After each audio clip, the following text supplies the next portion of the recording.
Okay, so to wrap things up, we've talked about the camera and the accessories that you're going to use, your strobing flash lights, your strobing lights. You can use steady lights, a combination of all the lights. The main thing is to get everything balanced. No shadowing, no hot glowing spots. Make sure that your background is somewhat interesting. Make sure that you are very familiar with the camera. Now, a lot of people watching this probably have just the point and shoot cameras. Those are perfectly fine. You point and you shoot. Keep your settings and keep your aspects of what you're shooting simple.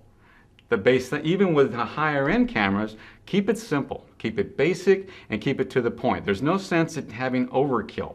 You can get by with one light, two lights, a fill and a main light, and then of course you can go with additional fill lights depending upon what it is that you're trying to accomplish and what it is that you're looking at. Now, the video aspect of this is entirely different than a photo aspect because it has to be constant. When you're looking at taking still photos, you have a constant light that is highlighted with a strobe.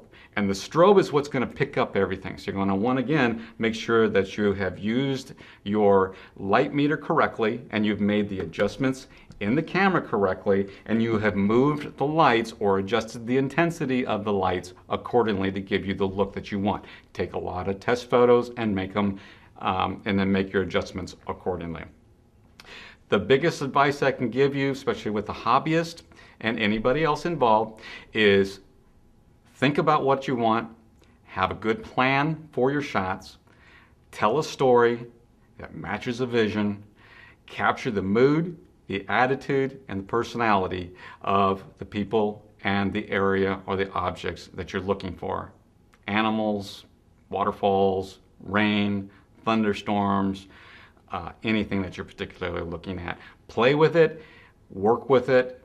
If you have the option, like on these cameras, to view the photograph, it's a lot easier so that you can see and you play with your adjustments. If you don't have that option, make sure that if you have the ability to take a lot of pictures, take several of the different types of atmospheres or things that you can look for so that you have options to work for.